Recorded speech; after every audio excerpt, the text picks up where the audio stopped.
श्री परमात्मने नमः।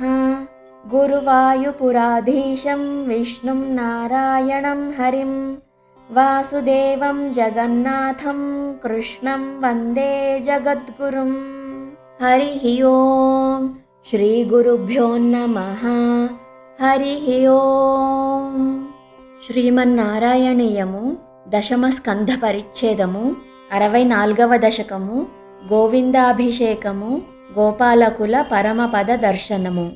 ఆలోక్య శైలోద్ధరణాదిరూపం ప్రభావముచ్చైస్తవ గోపలోకాః విశ్వేశ్వరం త్వామభిమత్య విశ్వే నందం భవజ్జాతకమన్వపృచ్ఛన్. गर्गोदितो निर्गदितो निजाय वर्गाय तातेन तव प्रभावः पूर्वाधिकस्त्वयि अनुराग एषाम् ऐधिष्ठतावद् बहुमानभारः. ततो वमानोदिततत्त्वबोधः सुराधिराजः सह दिव्यगव्या उपेत्य तुष्टावसनष्टगर्वः स्पृष्ट्वा पदाब्जं मणिमौलिना ते. स्नेहस्नुतैस्त्वां सुरभिः पयोभिः गोविन्दनामाङ्कितमभ्यषिञ्चत् ऐरावतोपाहृतदिव्यगङ्गापाथोभिरिन्द्रोऽपि च जातहर्षः. गोविन्दनामसङ्कीर्तनं गोविन्द गोविन्द. नारायण अखिलगुरो भगवन्नमस्ते. जगत्त्रयेशे त्वयि गोकुलेशे तथाभिषिक्ते सति गोपवाटः.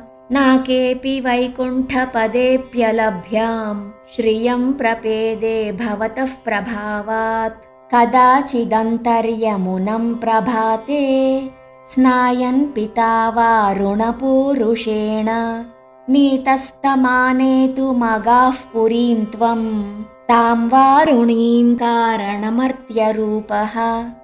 ससम्भ्रमं तेन जलाधिपेन प्रपूजितस्त्वं प्रतिगृह्यतातम्.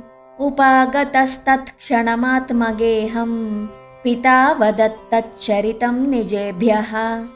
हरिं विनिश्चित्य भवन्तमेतान् भवत्पदालोकनबद्धतृष्णान् निरीक्ष्य विष्णो परमं पदं तत् दुरापमन्यैस्त्वमदीदृशस्तान्.